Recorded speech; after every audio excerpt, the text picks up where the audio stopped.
The vineyard shimmered in late afternoon light, rows of grapes stretching toward the horizon, the air thick with the scent of roses and polished wood. I smoothed the front of my dress, steadying my breath as I stepped into the registration line. Everyone around me buzzed with excitement, their voices rising like champagne bubbles. The woman at the table barely glanced at me before reaching into a cardboard box. She pulled out a small square of paper with a bent corner, printed in stark black letters. Limited guest.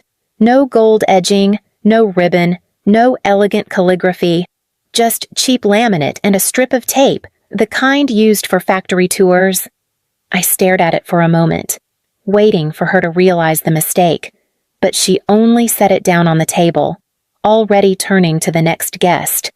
The woman behind me leaned forward, beaming as she received her gold-trimmed lanyard, her name written in sweeping script. She slipped it on like a jewel. I picked up the badge, its edges curled slightly in the heat, for a heartbeat. I considered asking why. Then I felt a hand clap my shoulder, heavy and mocking. Cassian stood there, his suit a little too tight across the middle, his grin wide. "Guess they finally figured you out," he said, voice loud enough for the couple beside us to hear. They smirked, not at him, but at me. My cheeks burned. I wanted to answer, but no words came. Instead, I pinned the flimsy square to my dress, feeling its weight like a brand. As Cassian walked away, still chuckling, I forced myself forward into the hall where the music swelled, and the celebration waited without me. The music from the hall rose in bursts of laughter and clinking glasses as I stepped to the side, pressing my back against the wall. I touched the badge again, the paper softening beneath my fingers, and then my hand slid into my purse. My fingertips brushed the smooth envelope that had sat there for weeks, sealed and ready. Inside was the check $100,000.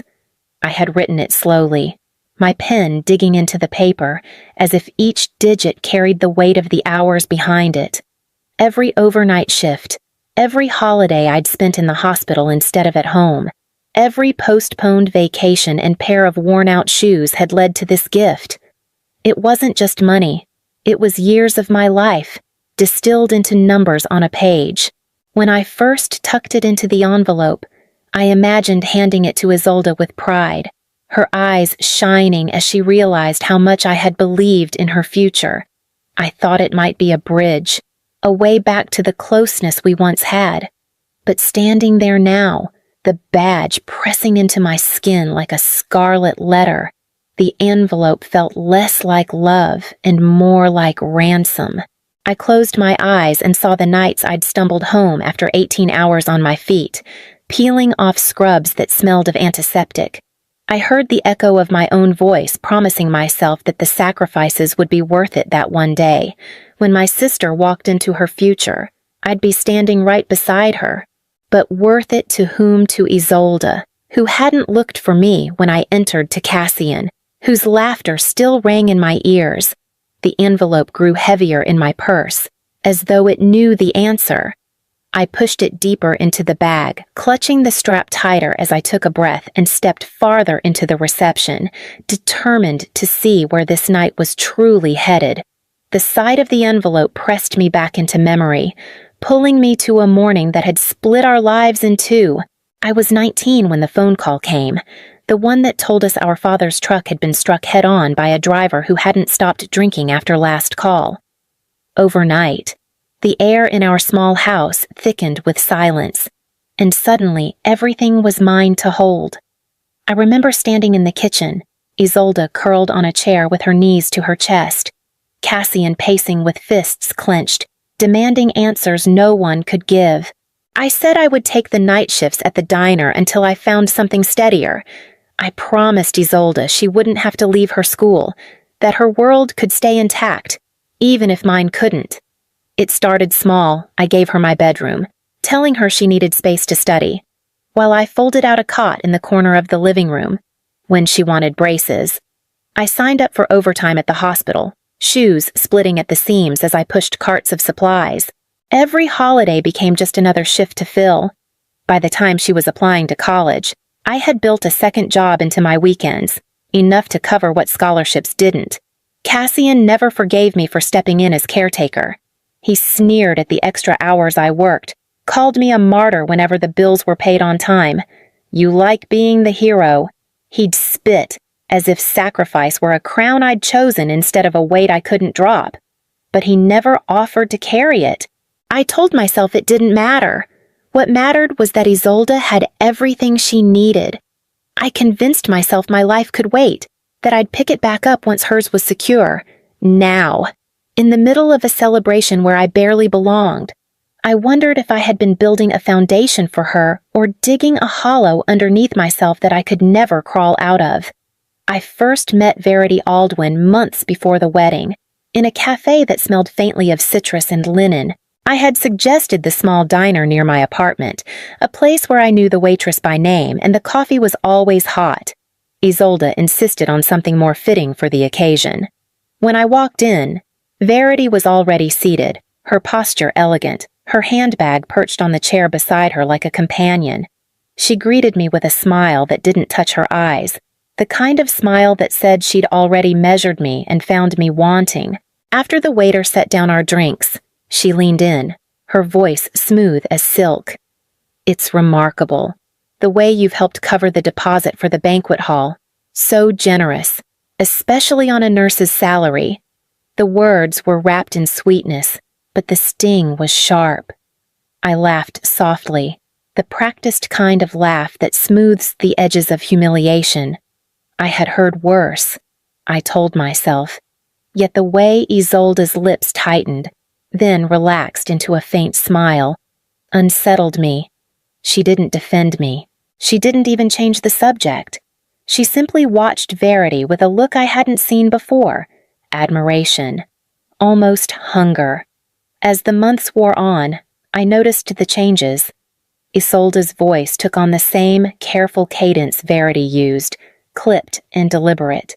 She began gesturing with small, precise movements, as if every flick of her hand were rehearsed. In phone calls, she was brisk, efficient, as though warmth was something she no longer had time to spare. I told myself it was stress. Weddings stretched people thin. But every time Verity was in the room, Isolde seemed to stand taller, her spine straighter, her laugh quieter, as though she were auditioning for a part. And in those moments, I felt myself fading, not just from the center of her life, but from the edges too. Still, I kept paying invoices, kept saying yes when asked to transfer money, kept telling myself love required patience. I ignored the unease, because to acknowledge it meant facing a truth I wasn't ready to hold. That truth pressed harder now as the music swelled in the reception hall and I stood on the sidelines, clutching a badge that told me exactly where I belonged. The weeks leading up to the wedding had been filled with small reminders of where I stood, though at the time I told myself they were harmless oversights. When the schedule for the rehearsal dinner arrived, my name was missing from the list of speakers. I asked Isolde if she wanted me to prepare a toast, something simple, a few words about family. She hesitated just long enough for me to understand the answer before she said, "We thought we'd keep it short. Too many voices get messy." Her tone was polished, rehearsed, almost identical to Verity's. At the ceremony itself, I sat in the third row, tucked neatly behind distant cousins and family friends. I reminded myself it didn't matter, that what counted was seeing Isolde radiant in her gown. Still, as I watched the bridal party from my distant seat, I couldn't shake the sense that I was witnessing rather than belonging. Even our conversations had shifted. They used to be filled with small confidences, her favorite books, her doubts about her career path, the silly inside jokes that only siblings could understand. But in the months before the wedding, our calls had narrowed into lists, deposits due, deadlines looming, which florist had confirmed, which hadn't. Her voice was clipped, her gratitude more obligation than affection. Each time I hung up, I told myself it was the stress of planning, that the warmth would return once the vows were spoken and the details faded into memory. I convinced myself she would look for me in the crowd, call me to her side, acknowledge me not just as the sister who helped keep the gears turning, but as family who mattered. That belief was the thread I held on to, even as it frayed with every exchange. It was the only reason I kept answering her calls, kept wiring money when there was a gap, kept telling myself love was patient, that it endured small exclusions.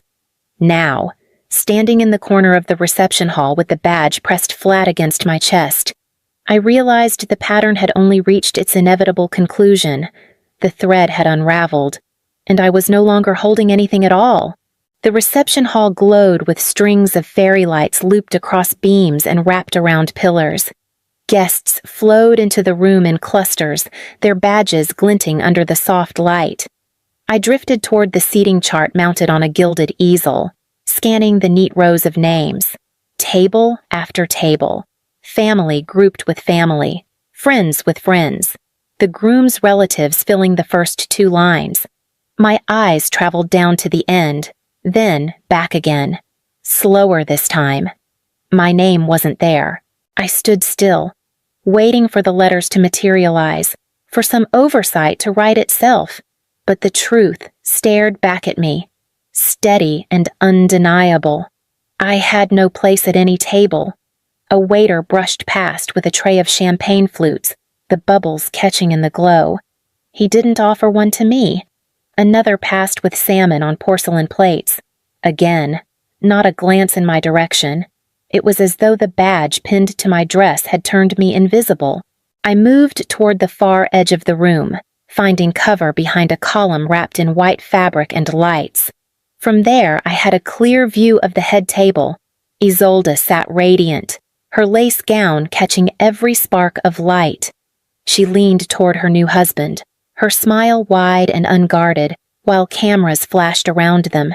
People raised glasses, laughter spilling into the air like a song.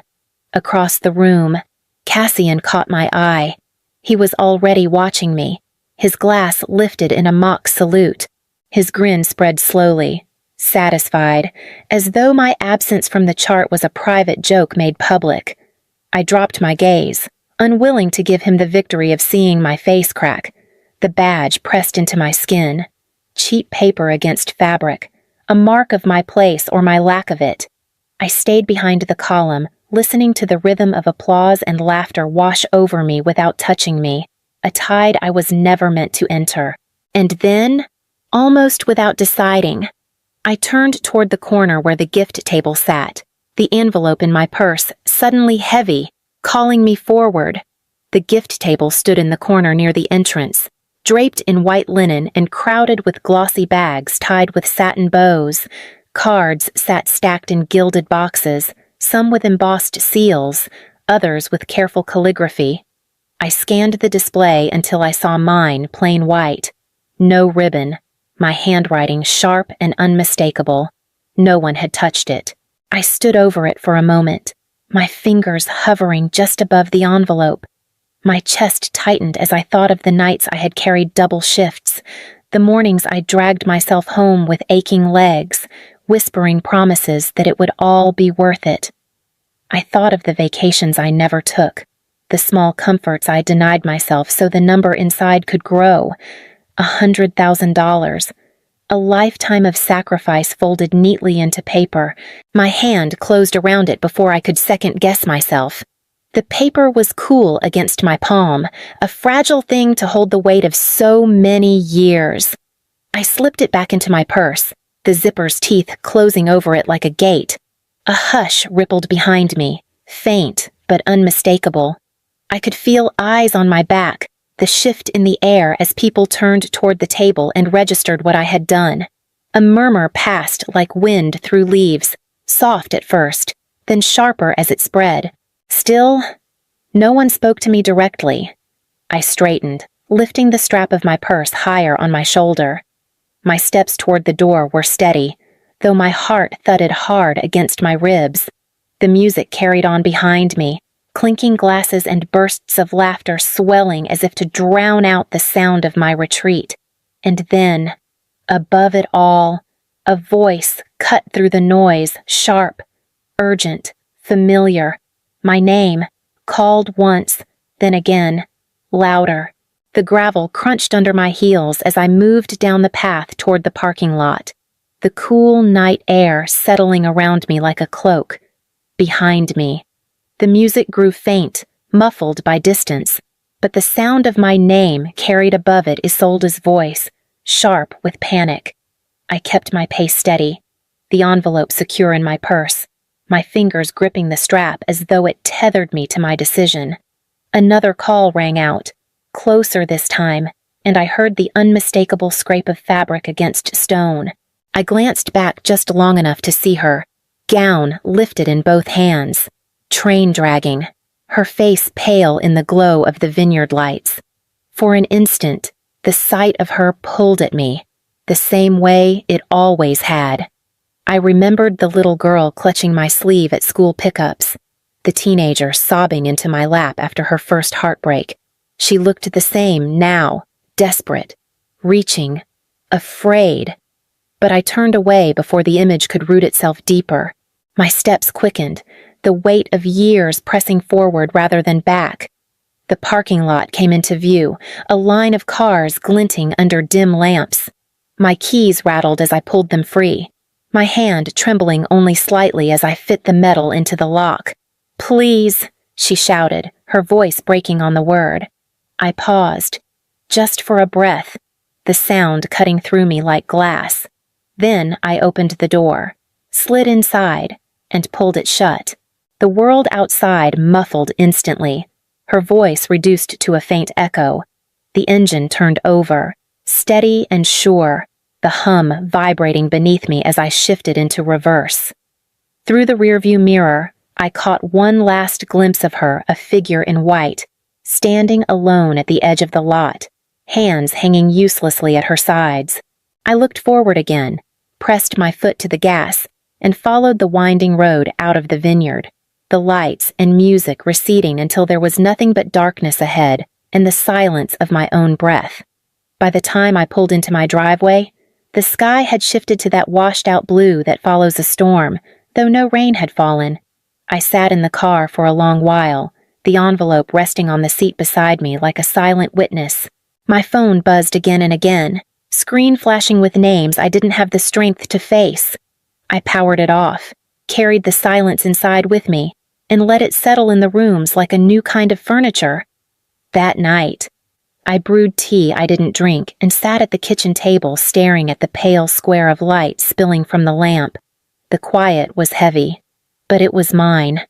I went to bed without answering a single message. The next afternoon, my phone lit up with a call from Maren, a friend of mine who sometimes worked weddings as a planner's assistant. Her voice was cautious, almost apologetic. "I thought you should know," she said, and the words unraveled everything I had tried to hold together. She told me I had been listed at the head table, right beside Isolde, in the original seating chart. Weeks ago, it was marked clearly in green ink. Then, just 4 days before the wedding, Verity requested changes. My name was shifted down the list to what she called overflow. The final draft bore Isolde's checkmark, her quiet consent. I thanked Maren and hung up, my hands trembling. The betrayal landed colder than rage, heavier than grief. It wasn't just Verity's doing. Isolde had seen, had agreed, had let it happen. I sat in the stillness, the envelope unopened beside me, knowing the silence between us had grown into something that could no longer be crossed. On the 4th day, the phone rang again. I almost let it go to voicemail, but the name on the screen held me still. Isolde's voice came through heavy, frayed at the edges. "We can't book the honeymoon without your check. The deposit is due tomorrow." I listened, letting the silence breathe. She filled it quickly, her words tumbling over each other. "I didn't mean for things to happen this way. Verity said the seating was tight, and I thought it didn't matter where you sat. Please, I need you to help us." My throat tightened, but my voice came out calm, steadier than I felt. "If I ever give again, it won't be a gift. It will be on my terms, signed, clear, with conditions. Not one-sided anymore. There was only a soft intake of breath on the other end, then a faint sob. I let it sit there between us for a moment before I pressed the phone to end the call. The quiet that followed was not empty. It was mine.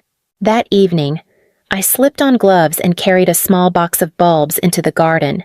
Near the fence, the soil was loose from the last rain.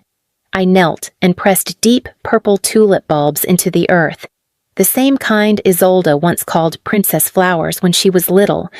Only this time, I planted them for myself, for the part of me that had waited too long to be seen. The dirt clung to my fingers, cool and grounding. As I patted the soil back into place, the garden held me steady, the silence finally soft, no longer a wound, but a promise.